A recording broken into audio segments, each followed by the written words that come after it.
Hello दोस्तों, स्वागत है आपका N B E learning YouTube channel पर। तो आज हम कक्षा 12वीं के राजनीति विज्ञान के दूसरी बुक पाठ 1 राष्ट्र निर्माण की चुनौतियां, इसके चैप्टर को जानेंगे इस वीडियो के द्वारा। इस वीडियो में आपको इस चैप्टर की पूरी पॉइंट टू पॉइंट एवं डिटेल्स जानकारी मिलेगी ताकि बुक पढ़ने के बाद आपका क्विक रिवीजन हो सके। तो वीडियो को अंत तक देखें। वीडियो पसंद आती है तो लाइक और शेयर करना ना भूलें, और जो साथी नए जुड़े हैं वो चैनल को सब्सक्राइब करें। तो शुरुआत करते हैं। तो सबको पता है हमारा देश कब आज़ाद हुआ है? 14-15 अगस्त की मध्य रात्रि को, यानी कि यूँ कहें कि 14 अगस्त 15 अगस्त 12 बजे के बाद हुआ 14 अगस्त के, तो 15 अगस्त के दिन ही हमारा देश आज़ाद हुआ। तो इन सभी बातों को ध्यान से पढ़ना है, जो मेन पॉइंट है उनको याद करना आपको कि लगभग 200 वर्षों की अंग्रेज़ों की गुलामी के बाद 14-15 अगस्त 1947 की मध्य रात्रि को हिंदुस्तान आज़ाद हुआ। आज़ादी 15 अगस्त को ही मिली, लेकिन रात के टाइम मिली थी। 14 अगस्त को 12 बजने के बाद 15 अगस्त शुरू हो जाता है, इसलिए 14-15 अगस्त वर्ड यूज़ किया गया है। लेकिन डेट याद रखना, 15 अगस्त को इंडिया आज़ाद हुआ और 14 अगस्त को पाकिस्तान आज़ाद हुआ। ठीक है, तो 15 अगस्त सन 1947 की मध्य रात्रि को हिंदुस्तान आज़ाद हुआ, लेकिन इस आज़ादी के साथ देश की जनता के विभाजन का सामना करना पड़ा। संविधान सभा के विशेष सत्र में इसी रात यूँ कहें तो संविधान सभा का विशेष सत्र प्रथम प्रधानमंत्री पंडित जवाहरलाल नेहरू ने बुलाया। उस पर एक भाषण दिया। उस भाषण का नाम याद करना है क्योंकि मल्टीपल चॉइस में जरूर आएगा। भाग्यवधू से चिर प्रतीक्षित भेंट। भाग्यवधू से चिर प्रतीक्षित भेंट या ट्रिस्ट विद डेस्टिनी के नाम से पंडित जवाहरलाल नेहरू ने एक भाषण दिया। कब दिया? 15 अगस्त 1947 को भारत के प्रथम प्रधानमंत्री पंडित जवाहरलाल नेहरू ने भाग्यवधू से चिर प्रतीक्षित भेंट या ट्रिस्ट विद डेस्टिनी नाम से भाषण दिया।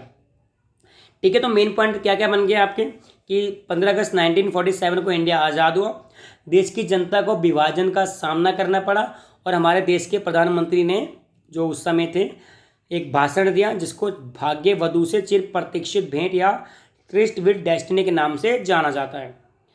सेकंड पॉइंट की बात कर रहे हैं, ये सेकंड पॉइंट। आज़ादी की लड़ाई के समय 2 बातें पर सबकी सहमति थी। भाई, जब हम आज़ादी की लड़ाई लड़ रहे थे अंग्रेज़ों से, तो 2 बातों पर सबने सहमति जताई। वो बातें क्या थी? वो ये हैं कि आज़ादी के बाद देश का शासन लोकतांत्रिक पद्धति से चलाया जाएगा, यानी देश में आज़ादी के बाद जो सरकार बनेगी वह लोकतांत्रिक तरीके से बनेगी, यानी कि लोगों द्वारा चुनकर ही सरकार बनेगी। ठीक है, और सरकार समाज के सभी वर्गों के लिए कार्य करेगी, ये नहीं कि अमीरों के लिए या मध्यम वर्गों के लिए, तो सरकार समाज के सभी वर्गों के लिए कार्य करेगी। तो ये 2 बातों पर सभी की सहमति थी। जितने भी स्वतंत्रता सेनानी थे वो इस बात पर सहमत थे कि आज़ादी के बाद देश का शासन लोकतांत्रिक पद्धति से चलाया जाएगा, सरकार समाज के सभी वर्गों के लिए कार्य करेगी। अगले पॉइंट की ओर बढ़ते हैं। तो राष्ट्र निर्माण की 3 चुनौतियां, वैसे पाठ का नाम ही है राष्ट्र निर्माण की चुनौतियां, तो राष्ट्र निर्माण की 3 चुनौतियां बहुत महत्वपूर्ण है। वो चुनौतियां जो ब्लैक में डार्क में वो बता रहा हूँ क्या क्या है। पहला तो एकता एवं अखंडता की चुनौती। देश कई हिस्सों में बटा हुआ था जब आज़ाद हुआ था, या यूँ कहें तो 565 रजवाड़े उस समय थे। कुछ प्रांत ब्रिटिश शासन के अंतर्गत थे और कुछ पाकिस्तान में। तो देश में एकता अखंडता बनाए रखना पहली चुनौती थी आज़ाद भारत के सामने। दूसरी क्या थी? लोकतंत्र की स्थापना करना। ठीक है। तीसरा, समानता के अवसर पर विकास, यानी ऐसा विकास कि समाज के सभी लोगों का फायदा हो। तो ये 3 ही महत्वपूर्ण क्या चुनौतियां रही आज़ादी के बाद। अब इन तीनों को विस्तार से समझते हैं हम। पहला, एकता अखंडता वाले को। ठीक है, तो इसको ध्यान से देखेंगे हम। क्या है कि भारत अपने आकार और विविधता में किसी महादेश के बराबर था, मतलब बड़े देश के बराबर था। यहाँ विभिन्न भाषा, संस्कृति, धर्मों के अनुयायी रहते थे। इन सभी को एकजुट करने की चुनौती। तो क्या चुनौती थी एकता अखंडता में?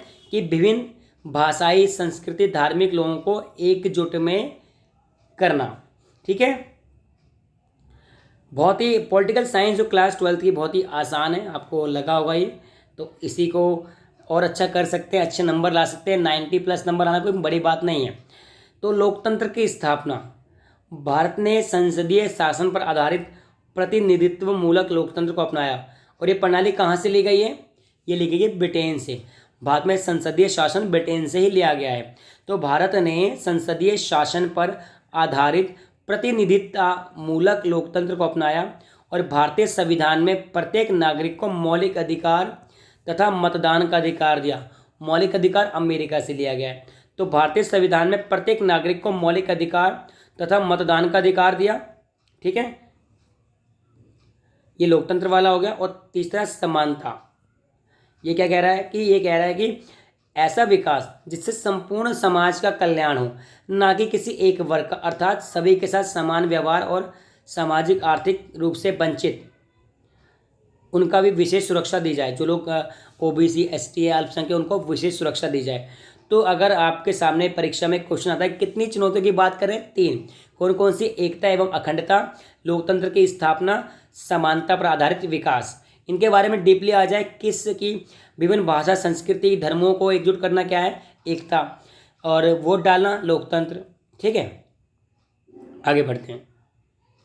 तो भैया पढ़ेंगे विभाजन के बारे में। ठीक है, विभाजन। तो महत्वपूर्ण पॉइंट है कि मुस्लिम लीग ने द्विराष्ट्र सिद्धांत को अपनाने के लिए तर्क दिया कि भारत किसी एक कौम का नहीं अपितु हिंदू मुसलमान 2 कौम का देश है।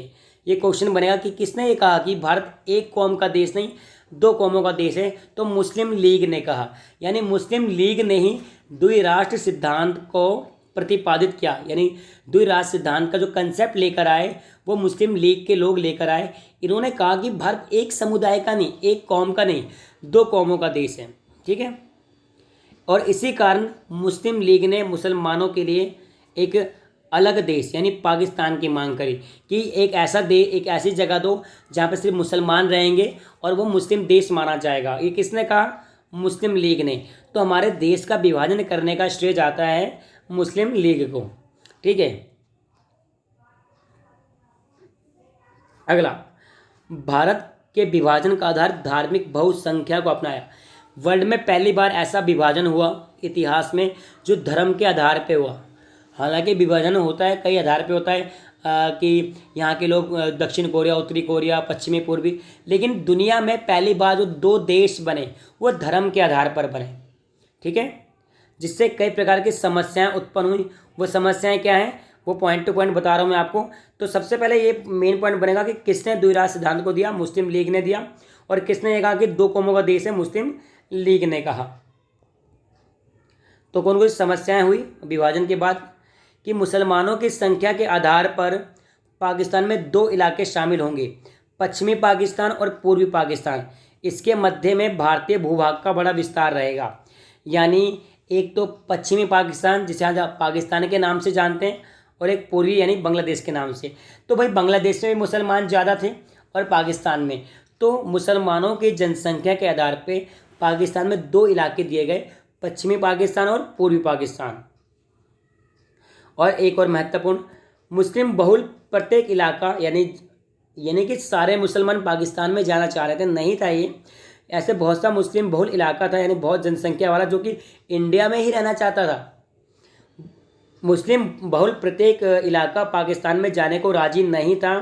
पश्चिम उत्तर यानी पंजाब की साइड में सीमा प्रांत के नेता खान अब्दुल गफ्फार खान, ये इंपॉर्टेंट है कि खान अब्दुल गफ्फार खान जिन्हें सीमांत गांधी के नाम से जाना जाता है, वह द्विराष्ट्र सिद्धांत के एकदम खिलाफ थे। तो कौन से मुस्लिम थे जो द्विराष्ट्र सिद्धांत के खिलाफ थे? खान अब्दुल गफ्फार खान, जिन्हें कि सीमांत गांधी के नाम से जाना जाता है। ये क्वेश्चन परीक्षा में आ सकता है कि सीमांत गांधी के नाम से कौन जाना जाता है और उन्होंने क्या कार्य किया? इन्होंने द्विराष्ट्र सिद्धांत का वो किया, विरोध किया। ठीक है, तो खा पॉइंट क्या है कि ब्रिटिश इंडिया के मुस्लिम बहुल प्रांत पंजाब, बंगाल में अनेक हिस्से बहुसंख्यक गैर मुसलमान आबादी के थे। एक क्वेश्चन ये बनता है कि आज़ादी के समय किन 2 राज्यों में भारी तबाही हुई? तो पंजाब, बंगाल में। बंगाल के 2 हिस्से कर दिए जिसको हम पश्चिम बंगाल या बांग्लादेश कहते हैं, और पंजाब जिसे पूर्वी पाकिस्तान और पश्चिमी पाकिस्तान कहा जाता है। तो ब्रिटिश इंडिया के मुस्लिम बहुल प्रांत पंजाब और बंगाल में अनेक हिस्से बहुसंख्यक और गैर मुसलमान आबादी वाले थे। यानी ब्रिटिश इंडिया के मुस्लिम बहुल प्रांत पंजाब और बंगाल में अनेक हिस्सों में गैर मुसलमान थे। ऐसे प्रांतों का बंटवारा धार्मिक बहुसंख्या के आधार पर जिले या उससे निचले स्तर के प्रशासनिक हल्के को आधार बनाया। यानी कि अब जिले को बांटा गया। जब राज्य में, जिस राज्य में हिंदू मुसलमान दोनों ही अधिक मात्रा में है, तो क्या किया गया भाई, पश्चिमी वाले इस साइड वाले में मुसलमान ज़्यादा हैं तो पाकिस्तान को दे दो, यहाँ पे हिंदू ज़्यादा हैं तो इंडिया को दे दो, ऐसे किया गया। ठीक है, तो कौन से दो राज्य प्रभावित हुए, बंगाल और पंजाब। अगले पॉइंट की ओर बढ़ते हैं, घ वाला। भारत केवल धर्म के आधार पर, भारत विभाजन केवल धर्म के आधार पर हुआ। तो एक क्वेश्चन तो ये है कि इंडिया का विभाजन किस आधार पे किया गया, धर्म के नाम पर किया गया। इसलिए दोनों ओर के अल्पसंख्यक बड़े वर्ग असमंजस में थे कि उनका क्या होगा। भाई जो पाकिस्तान और यही मतलब इन हिंदू थे पाकिस्तान में, और जो मुस्लिम थे इंडिया में, वो ये असमंजस में थे कि हमें इंडिया में रहना है, पाकिस्तान में रहना है, या कहाँ रहना है। तो फिर विभाजन की समस्या, और भारत विभाजन की योजना में ये नहीं कहा गया कि दोनों भागों में अल्पसंख्यकों का विस्थापन होगा। विभाजन तो कर लिया पर ये प्लान नहीं था, प्री प्लान नहीं था कि भारत विभाजन की योजना में ये कहीं नहीं कहा गया कि दोनों भागों में अल्पसंख्यकों की अदला बदली होगी। विभाजन से पहले दोनों ही देशों के बंटने वाले इलाकों में हिंदू मुसलमान दंगे भड़क उठे। पश्चिमी पंजाब में रहने वाले अल्पसंख्यक गैर मुसलमान लोगों को अपना घर बार, जमीन जायदाद छोड़कर अपनी जान बचाने के लिए पूर्वी पंजाब या बाहर आना पड़ा। यानी जो पंजाब के दो हिस्से थे, पश्चिमी जो पाकिस्तान में था, पूर्वी इंडिया में, तो क्या करना पड़ा कि पश्चिमी पंजाब के हिंदू लोग भागकर इंडिया में आ गए। इसी प्रकार जो पूर्वी पंजाब में थे मुस्लिम, वो पाकिस्तान में चले गए। विभाजन की प्रक्रिया में भारत की भूमिका ही बंटवारा नहीं हुआ, बल्कि संपदा का भी, जो भी दौलत थी उसके दो भागों में बांटा गया। तो विभाजन की प्रक्रिया में भारत की भूमिका ही बंटवारा नहीं हुआ, बल्कि भारत की संपदा का भी बंटवारा हुआ। आज़ादी एवं विभाजन के कारण भारत के विरासत के रूप में शरणार्थियों को पुनर्वास, जितने भी शरणार्थी क्या होते हैं, जो एक देश से भागकर दूसरे देश में शरण लेते हैं, लोगों के पुनर्वास को बड़े ही संयम ढंग से व्यवहारिक रूप प्रदान किया गया। शरणार्थियों पुनर्वास के लिए सबसे पहले पुनर्वास मंत्रालय बनाया गया, रिफ्यूजी कैंप बनाए गए, जैसे कि आपने भारत मूवी में देखा होगा। ठीक है, उस तरीके से किया गया। अब राज्यों गठन, इंडिया आज़ाद हो गया, विभाजन हो गया और लोगों के मारकाट मची, कुछ लोग इंडिया में आ गए, कुछ पाकिस्तान में। तो आगे क्या घटना घटी वो देखते हैं। रजवाड़ों का विलय। स्वतंत्रता प्राप्ति से पहले भारत दो भागों में बटा हुआ था। आज़ादी से पहले इंडिया भी दो भागों में बटा हुआ था, एक तो ब्रिटिश भारत और देसी रियासत। यानी जब अंग्रेजों ने इंडिया पर कब्जा कर रखा था, उस समय भी भारत दो भागों में विभाजित था। एक तो ब्रिटिश भारत, जिस हिस्से में भारत के अंग्रेजों ने कायम कब्जा कर रखा था उसे ब्रिटिश भारत कहते हैं, और एक था देसी रियासत। इन देसी रियासतों की संख्या 565 थी। इंपॉर्टेंट है कि कितने रियासत थे, 565 रजवाड़े। तो रियासतों के शासकों को मनाने समझाने में सरदार पटेल, जो कि भारत के पहले होम मिनिस्टर, गृह मंत्री, ऐतिहासिक भूमिका निभाई, और अधिकतर रजवाड़ों को उन्होंने भारतीय संघ में शामिल होने के लिए राजी कर लिया। देसी रियासतों के बारे में 3 बातें अहम थी। क्या क्या? अधिकतर रजवाड़े लोग भारतीय संघ में शामिल होना चाह रहे थे। भारत सरकार कुछ इलाकों को आज़ादी देने के लिए तैयार थी, जम्मू कश्मीर, जो कि हाल ही में ही इंडिया में शामिल हुआ है। तो राज्यों का गठन कैसे हुआ? आसान काम नहीं था। आज़ादी से पहले भी, आज़ादी के बाद भी। आज़ादी से पहले भारत 565 हिस्सों में बटा हुआ था। आज़ादी के बाद तो कंट्री ही बट गई, लेकिन 565 तब भी थे। तो हमारे गृह मंत्री, जिनका नाम सरदार वल्लभ भाई पटेल, जिनकी एकता स्थल एक मूर्ति है गुजरात में, तो उन्होंने रजवाड़ों को इंडिया में शामिल होने के लिए मनवाया। और 565 में से 561 तो आराम से मान गए, 4 नहीं मान रहे थे। और एक ने को तो आज़ादी की कि भाई तुम ठीक है, तुम रूल इंडिया के, मतलब तुम्हारा अपना संविधान होगा सब कुछ, लेकिन इंडिया का हिस्सा माना जाओगे, यानी जम्मू कश्मीर। विभाजन की पृष्ठभूमि में विभिन्न इलाकों के सीमांकन के सवाल पर खींचातान हो जोर पकड़ रही थी। अब विभाजन तो हो गया कि भाई अब कौन कौन सा हिस्सा इंडिया में शामिल करें, ऐसे में देश की एकता अखंडता के बारे में प्रश्न हो गया। अधिकतर रजवाड़ों ने भारतीय शासकों ने भारतीय संघ में शामिल होने की सहमति पत्र पर हस्ताक्षर किए। इस सहमति पत्र को इंस्ट्रूमेंट ऑफ एक्सेशन कहते हैं, यानी कि वो उस सहमति पत्र का नाम बताओ जिसके अनुसार रजवाड़े इंडिया में शामिल हुए। इंस्ट्रूमेंट ऑफ एक्सेशन, तो इंस्ट्रूमेंट ऑफ एक्सेशन एक सहमति पत्र है जिसके अनुसार भारतीय रजवाड़े भारतीय संघ में शामिल किए गए। कौन कौन से पंगे कर रहे थे? 4, जूनागढ़, हैदराबाद, कश्मीर, जम्मू कश्मीर, ये बहुत ही पंगे ले रहे थे। थोड़ा कठिन हुआ लेकिन एंड में मिला लिया गया, कश्मीर को थोड़ा अब मिलाया गया है। तो जूनागढ़, हैदराबाद, कश्मीर, मणिपुर की रियासतों का विलय बाकी रियासतों की तुलना में थोड़ा कठिन साबित हुआ। ठीक है, तो हैदराबाद का विलय कैसे हुआ, ये मणिपुर का कैसे हुआ, ये सब हम पढ़ेंगे। फटाफट खत्म करते हैं। ठीक है, तो हैदराबाद का विलय कैसा हुआ? हैदराबाद के शासक अपने आप को निजाम कहते थे, यानी कि हैदराबाद के राजाओं को निजाम कहा जाता था। उन्होंने भारत सरकार के साथ 1947 में 1 साल के लिए यथास्थिति बहाल रखने का समझौता किया कि हम जैसे हैं वैसे ही रहेंगे। इन्होंने कहा ठीक है, अभी सोच लो, 1 साल का टाइम दे रहे हैं। वहाँ पे कम्युनिस्ट पार्टी और हैदराबाद कांग्रेस के नेतृत्व में किसानों और महिलाओं ने निजाम के खिलाफ आंदोलन शुरू कर दिया। ठीक है, कम्युनिस्ट पार्टी और हैदराबाद कांग्रेस ने के नेतृत्व में किसानों महिलाओं ने निजाम कौन था? हैदराबाद का राजा। इस आंदोलन को कुचलने के लिए निजाम ने एक अर्धसैनिक बल, रजाकार, ये भी याद आएगा कि रजाकार किसे कहते हैं? अर्धसैनिक बल, यानी कि सेना के जवान जो अपनी सेना थी हैदराबाद की वो लगाया।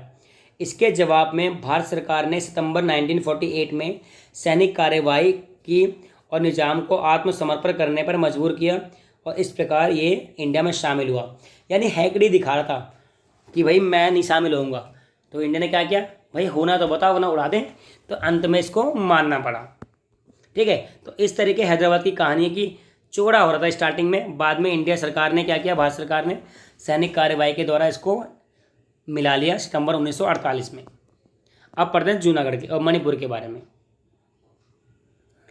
भाई मणिपुर की आंतरिक स्वायत्तता बनी रहे, इसके लेकर महाराजा बोधचंद्र, ये भी आएगा कि मणिपुर के राजा कौन थे? बोधचंद्र सिंह, और भारत सरकार के बीच विलय की सहमति पत्र पर हस्ताक्षर हुए। जनता के दबाव में निर्वाचन कराया गया और इस निर्वाचन के फलस्वरूप वहाँ पे राजतंत्र कायम हुआ। और मणिपुर भारत का पहला भाग है जहाँ पे सबसे पहले चुनाव हुए। इंडिया में सबसे पहले इलेक्शन मणिपुर में हुए। तो ये याद रखना है बेटा, किस राज्य में सबसे पहले आज़ादी के बाद चुनाव हुए? मणिपुर में।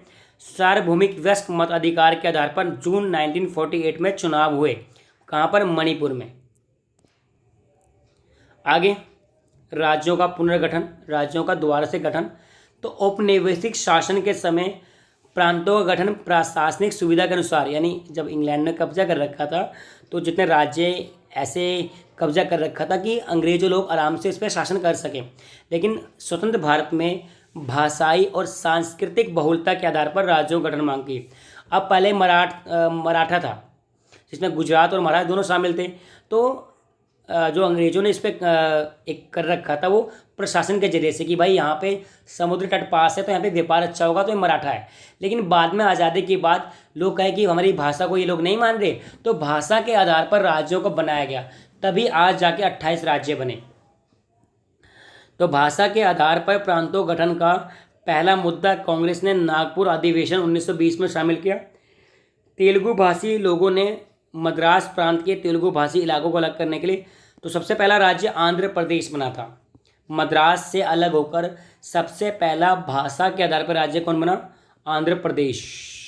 ठीक है, तो आंदोलन के दौरान कांग्रेस के एक वरिष्ठ नेता पोट्टी श्रीरामुलु, ये नेता थे पोट्टी श्रीरामुलु, लगभग 56 दिनों की भूख हड़ताल के बाद मृत्यु हो गई। इस कारण से दिसंबर 1952 को आंध्र प्रदेश नाम से अलग राज्य बनाने की घोषणा करनी पड़ी और इस प्रकार आंध्र प्रदेश भाषा के आधार पर पहला राज्य बना। तो नेता का नाम क्या था? पोट्टी श्रीरामुलु, जो कि कहते हैं कि मद्रास से इसको अलग करो, जो तमिल भाषा के लोग हैं यानी कि उनको आंध्र प्रदेश नाम का एक नया राज्य बनाओ। तो ऐसा बनाया गया, 1952 में बना, 56 दिन की भूख हड़ताल के बाद। SRC state reconstruction commission. पुनर्गठन आयोग, तो 1953 में केंद्र सरकार ने उच्चतम न्यायालय के पूर्व न्यायाधीश फजल अली की अध्यक्षता में 3 सदस्यीय राज्य पुनर्गठन आयोग की गठन किया। कब किया गया? 1953 में। राज्य पुनर्गठन आयोग की स्थापना 1953 में करी। ठीक है। इस आयोग की क्या सिफारिशें थी कि राज्यों को ABC राज्य को समाप्त किया जाए, यानी कि केवल 3 केंद्र शासित प्रदेश को छोड़कर बाकी केंद्र प्रशासित को नज़दीक राज्यों में मिला दिया जाए। तो अंडमान निकोबार, दिल्ली, मणिपुर को छोड़ के बाकी सबको जो राज्य करीब के राज्य हैं उनसे मिला दिया जाए, ये कहा गया। और राज्यों की सीमा निर्धारण बोली के आधार पर किया गया। तो इस आयोग ने 1955 में रिपोर्ट प्रस्तुत करी और 56 में पारित किया गया। और देश जब आज़ाद हुआ, मतलब 1956 में 14 राज्य और 6 संघ शासित प्रदेश थे। यानी आज जो 28 और 8 हैं, स्टार्टिंग में कितने थे? 14 और 6। तो स्टार्टिंग में 14 राज्य एवं 6 संघ शासित प्रदेश बनाए गए और बाद में जैसे फिर पंजाब हरियाणा अलग हुए, ठीक है, महाराष्ट्र गुजरात अलग हुए, अभी हाल ही में तेलंगाना जो 2014 में बना नया। तो ये भाषा के आधार पर बनाए गए। और इस आयोग की स्थापना कब की गई थी? 1953 में। ठीक है। तो जो मूल राज्य हैं बेटा, ये आपको याद करने हैं कि किन से क्या क्या बना। पहले भाई बम्बई था, बम्बई को तोड़ के महाराष्ट्र गुजरात बने 1960 में। ये आपको इसलिए याद करना है भाई, अच्छे अंक चाहिए तो आपको 1 to 1 पॉइंट याद करने हैं। असम से नागालैंड बना 1963 में। और पंजाब से बृहत्तर पंजाब से बना आपका हरियाणा, और पंजाब से आपका हिमाचल प्रदेश भी बना। यानी कि पंजाब से 3 बने। कौन कौन से? हरियाणा, पंजाब, हिमाचल प्रदेश। असम से मेघालय, मणिपुर, त्रिपुरा। फिर असम से बना मिजोरम, अरुणाचल प्रदेश।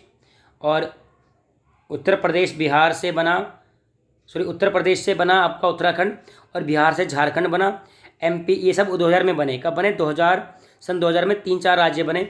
यूपी से उत्तराखंड, बिहार से झारखंड, मध्य प्रदेश, छत्तीसगढ़, ठीक है, और आंध्र प्रदेश से तेलंगाना 2014 में लेटेस्ट जो बना है ये आएगा। और गोवा कब बना? 1987 में। और सिक्किम 1975 में। तो बेटा ये आपके खत्म। और जो संघ शासित बने बाद में, ये पहले संघ शासित है और राज्य बन गए। मिजोरम, मणिपुर, त्रिपुरा, ये सब क्या थे? संघ शासित। जैसे कि यूनियन टेरिटरी, इस समय 8 संघ शासित हैं, तो अब ये राज्य बन चुके हैं। ठीक है। अब कुछ प्रश्न भी देख लो फटाफट, चैप्टर जब एंड कर लिया हमने। तो जवाहरलाल नेहरू ने किस भाषण को किस नाम से जाना जाता है? किस भाषण को? यानी कि 14-15 अगस्त की रात्रि को जो भाषण दिया उसको जाना जाता है चिर प्रतीक्षित भेंट के रूप में। आज़ादी के सामने सबसे पहली चुनौती क्या थी? एकता, अखंडता। जिन्ना ने द्विराष्ट्र सिद्धांत क्यों प्रतिपादित किया? क्योंकि उन्होंने कहा कि ये 2 कौमों का देश है, ठीक है, और मुसलमानों को प्रतिनिधित्व नहीं मिलता। रजवाड़ों के शासकों ने भारतीय संघ में शामिल होने के लिए जिस सहमति पत्र पर साइन किए, इंस्ट्रूमेंट ऑफ सक्सेशन कहते हैं। किस राज्य में? पहले तो मणिपुर में 1948 में जून में। किस अधिवेशन में? 1920 का नागपुर में। भारत के पहले गवर्नर जनरल कौन थे? और वो राजगोपालाचारी थे। आज़ादी के समय रजवाड़ों की संख्या कितनी थी? 565। किस नेता की मृत्यु हो गई थी? तो श्री पोटिली रामुलू। और कौन सा राज्य बना? अच्छा, भारत में 1956 में भाषा के आधार पर राज्यों का पुनर्गठन क्यों कहा गया? एकता को बनाए रखने के लिए। चुनाव आयुक्त कौन थे? याद रखना है, सुकुमार सेन पहले चुनाव आयुक्त थे। ठीक है बेटा, सुकुमार सेन पहले चुनाव आयुक्त। सीमांत गांधी, कप्तान अब्दुल गफ्फार खान। सबसे बड़ी 2 प्रांत कौन से थे? बंगाल और पंजाब। ठीक है। तो ये आपके MCQ में भी दे रखे हैं मैंने। तो सभी बच्चे MCQ भी देखें और पाठ की वीडियो भी देखें। और अगर वीडियो पसंद आई, लगा कि हाँ भाई बहुत कुछ जानकारी मिली, तो लाइक कर दीजिए, शेयर कर दीजिए, और बेल आइकन को जो प्रेस नहीं कर रखा जिन बच्चों ने वो भी कर देंगे, और जो साथी नए जुड़े हैं वो चैनल को सब्सक्राइब करेंगे।